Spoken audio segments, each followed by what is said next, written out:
Tonight on News 30, Shawnee has a medicine take-back day. And we look at the disaster training efforts for disaster relief in Oklahoma. Welcome to News 30. I'm Hannah Morris. And I'm Lindsay Skinner. 1 in 5 Oklahomans have something in common. According to a recent Oklahoma City University study, 1 in 5 Oklahomans are employed by oil or natural gas industries. That means that more than 20% of jobs in the state are related to the same rapidly growing industry.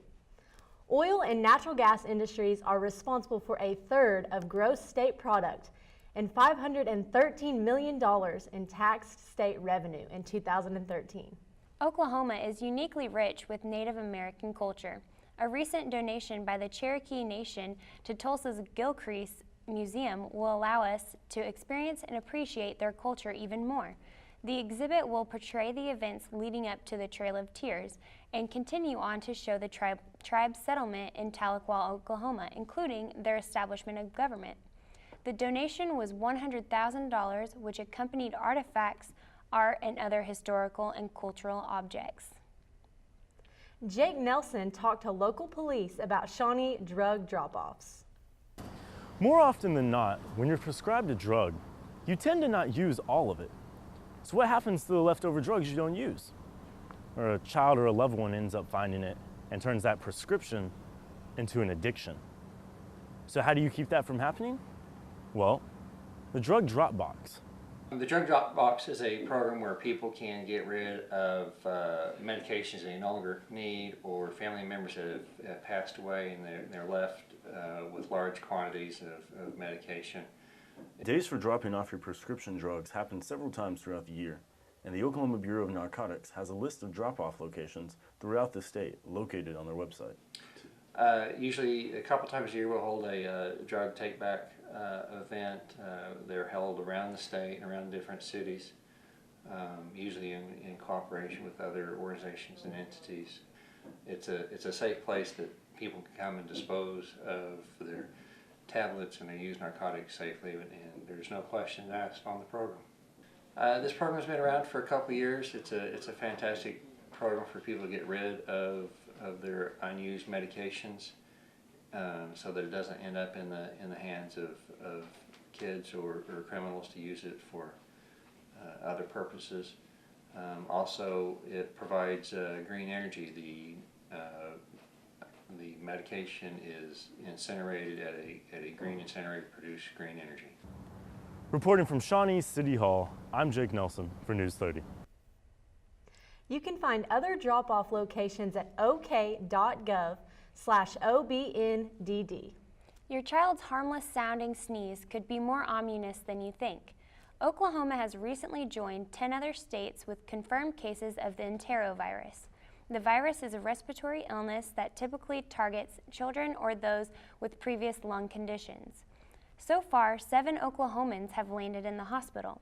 According to epidemiologist Cynthia Harry with the Oklahoma City Health Department, the rare virus can become extremely severe, but so far, symptoms in Oklahoma have been relatively mild.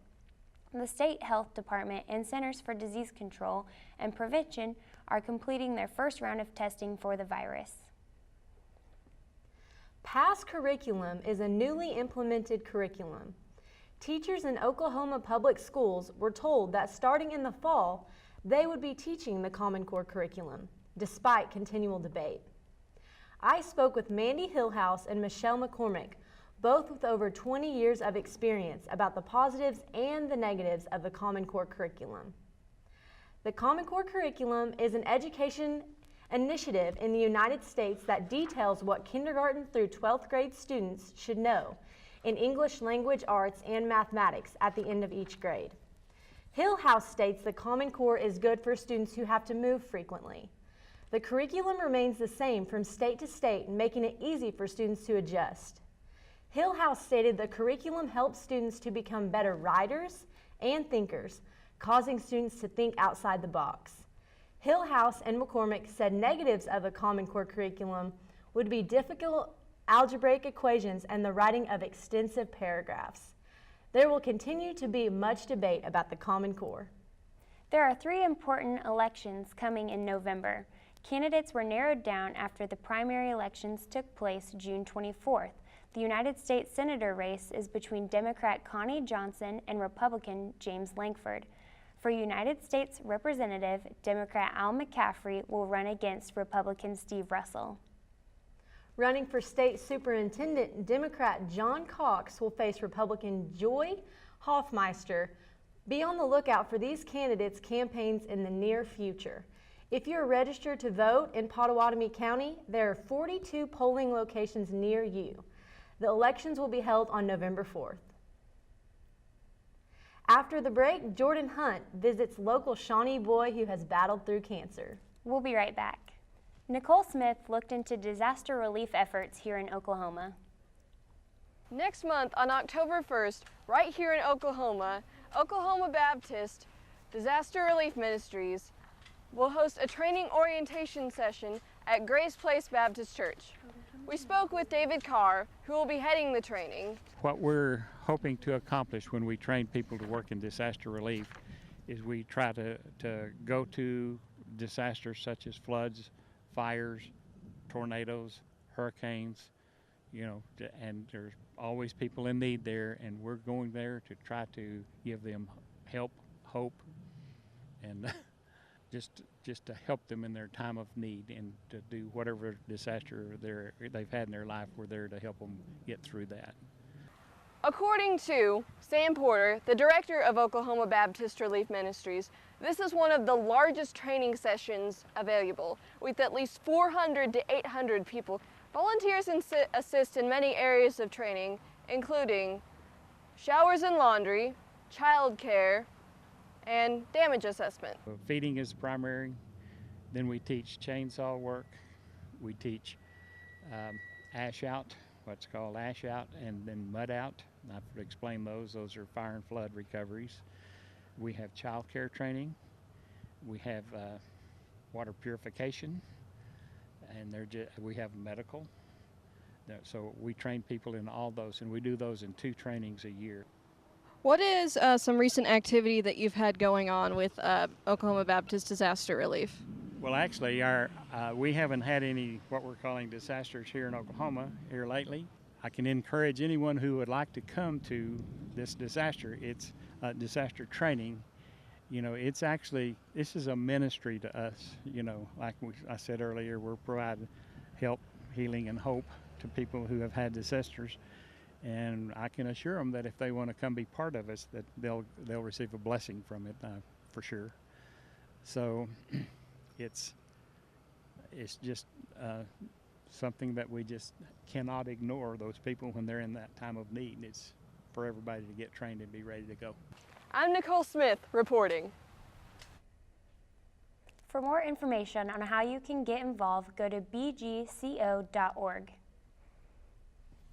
Rosie and Opal, 2 elephants from a reserve in Maine, were relocated to Oklahoma after a tragic accident. James Larita, their caretaker and retired veterinarian, died on September 9th when one of the elephants accidentally stepped on him after he fell within their enclosure. According to Larita's request, the elephants were returned to the Endangered Ark Foundation in Hugo, Oklahoma. The Occupational Safety and Health Administration inspected the habitat following the accident. OSHA's investigation is indefinitely ongoing. Adult literacy is a widespread reality. Nearly 1 in 5 Pottawatomie County adults are unable to read. The Shawnee Public Library is working to remedy that reality. During the last fiscal year, 48 people sought one-on-one instruction at the institution. Branch staff says the inability to complete a job application is a common barrier. The program is seeking additional volunteers to help reduce barriers. Volunteers are trained and then matched with a participant. To learn more, call 405-273-3334. Jordan Hunt was able to visit with a local family about their son's fight through cancer. Today, Shawnee's own Trevor Story seems like any other 9-year-old boy who loves to run and play. But this hasn't always been the case. Last December, Trevor didn't feel very well, but no one was expecting the reason why. He was in the hospital on the 16th. They did the biopsy, and they said that it was prostate cancer. Trevor was diagnosed with stage 3 prostate cancer. The first thing was, are we going to make it? I mean, is it going to be okay? That's all you want to hear. And his exact first words when they told him was, am I going to die? I mean, it didn't matter what you did, because you couldn't make it any better. You had to rely on the doctors and the medicine and everything to work. Trevor's 3rd grade teacher, Bree Golliver, told me her side of the story. Can you kind of just describe Trevor and how he reacted to the disease and how the students around him reacted as well? He's a very, very smart kid.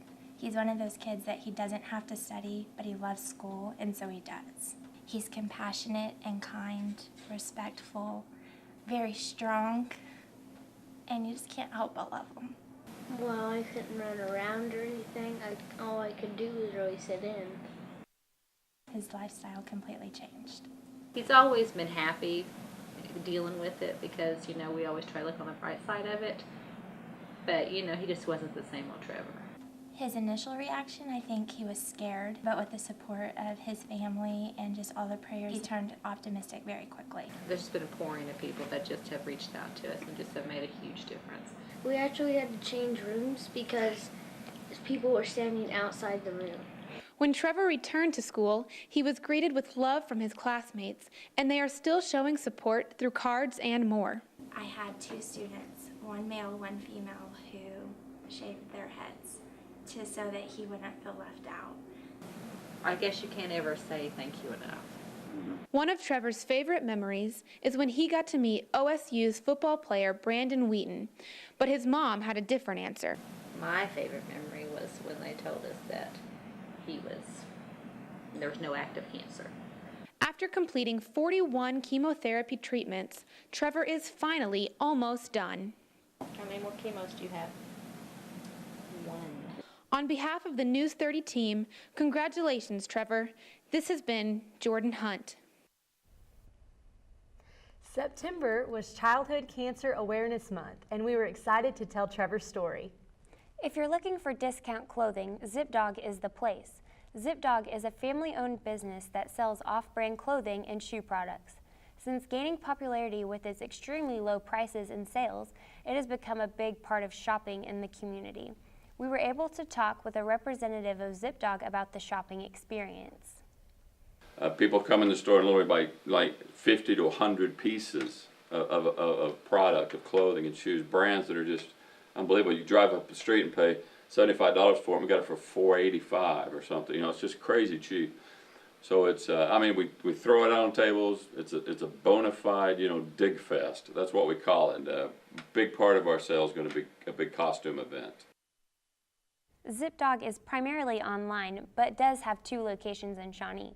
The headquarters and warehouse are located at 520 Kickapoo Spur, recently located at 733 East Independence Street. The outlet opens some weekends of each month, selling items such as shoes, toys, and clothing for all ages. From October 1st until October 4th, the store will have a big costume event with costumes starting at $4.90. You can visit zipdog.com for more information. In post-recession Oklahoma, something as simple as opening a checking account can seem impossible. With Walmart's new mobile checking account, banking will be available to anyone. Many of Walmart's primary customers are the ones who suffered most during the recession, and the new checking account was created with them in mind. GoBank has no minimum balance requirements and no monthly fee if a direct deposit of $500 is made. The program is ideal for those with meager paychecks or bad credit, presenting useful features that help customers budget for their monthly costs. The account is federally insured through Green Dot Bank and can only be registered through Walmart stores. A starter kit can be purchased for $2.95, and the service will be nationwide by November. In October, many people will be celebrating and supporting Breast Cancer Awareness Month. In Shawnee, several businesses are teaming up with St. Anthony's Hospital to promote Pink Day on October 1st. The St. Anthony's encourages participants to wear their pink attire and donate $5 to help the hospital work with the Volunteer Health Center of Potawatomi County, providing free mammograms to women who cannot afford the service. Here at News 30, we will also be celebrating the lives and survivors of breast cancer. We will be having a feature story every newscast in October over the effects of breast cancer in the local area and those businesses supporting breast cancer research. After the break, Tiami Cortez has your weekend forecast and Kylie Ann Parker with your local arts and entertainment. And Tiami Cortez is going to give us an update on weather for the next few days. We've had an amazing weather throughout the week, and I'm happy to inform you that it will continue into this week. For the rest of the week and next week, we will not be experiencing any rain. The sun will be out, the skies will be clear, and it will be hot. Again, we will be having highs of 80 degrees for this week. Tomorrow, we'll be having a high of 85 and a low of 61. On Saturday, we'll have a high of 86 and a low of 62. And to end the weekend on Sunday with a high of 87 and a low of 62. Following that Monday, we'll have a high of 88 and a low of 65 degrees and a high of 89 and a low of 67 on Tuesday. And finishing the middle of the week on Wednesday with great weather being a high of 89 and a low of 70 degrees. Along with all the sun, there's a very high pollen count for weed starting today through the weekend. The pollen count for trees and grass won't be around for this weekend. The coming up week is looking great. Enjoy the weather outside, don't forget your sunglasses and sunscreen, and watch those allergies. Stay cool and hydrated, and we'll see you next week. That's all for weather tonight. Back to you, Lindsay. Now here's Kylie Ann Parker with your arts and entertainment. We're here reporting for News 30 for Arts and Entertainment. The Maybe Year Museum of Art, located on the St. Gregory's campus, has had a new exhibit for the past week. I had the opportunity to sit down with the museum's curator, Delana Shrim. Here's what she had to say about the new exhibit. It's the Milligan Kirkpatrick collection, and it encompasses almost 250 pieces of carved ivory. And it's a wonderful exhibit of ivory from the 19th and very early 20th centuries. The entire collection is made of carved ivory from the teeth and tusks of elephants. Visitors will see a wide variety of carvings from very small pieces to pieces where you see the entire tusk and you can see the carvings in that. The kinds of pieces that we have in the collection encompass everything from figurines, there's some boats, everything from, again, the decorative tusks to, there's a mahjong set as well that you can see that someone would use. With the current ban on the sale of ivory, this type of art is extremely unique. This is not an art form that is currently condoned or sold at this time. So this is why it's important to note that all of these pieces we have were done in the 19th and the very early 20th century. So these were done a long time ago before any of the bans or any of the protections. The Maybe Year Museum was gifted the collection last year from the Kirkpatrick family who lived in Oklahoma City. The exhibit will continue to run through October 26th. There is a small fee to enter the museum. It's $5 for adults, $4 for seniors, and $3 for college students. You just have to bring your ID and you can get in for the reduced $3 fee. The Maybe Year Museum is open from 10 a.m. to 5 p.m. on Tuesday through Saturday and from 1 to 4 p.m. on Sunday. Don't miss out on this incredible exhibit. It's officially fall on the OBU campus. Fall Preview Day is this Saturday, the 27th, which means high school juniors and seniors will fill the OBU campus, eager to learn more about OBU. Junior political science major Ricky Ernest believes Fall Preview Day is a positive experience for high school students. I think it's definitely a good thing for people who are in high school to come and see OBU's campus and be a part, even if they're still in high school, because it gives them motivation to come to a school like OBU or just set those goals for college, and they can also get involved, even as a high schooler, just getting to know the campus. Fall Preview Day has had a great success rate in the past. according to Rachel Potts, Director of Admissions at OBU. So over the past probably 5 years, we've had anywhere from 150 to 350 students on campus. That doesn't include their families and parents and siblings. That's just students who have attended.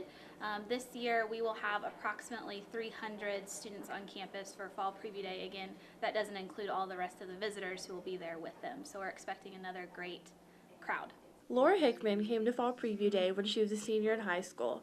Here's what she had to say about her visit. I think Fall Preview Day in general just gave me a better insight, like I said, into what OBU is and how students here are, and I felt welcome here, and I definitely would recommend a freshman to come experience it, just to see what OBU is like.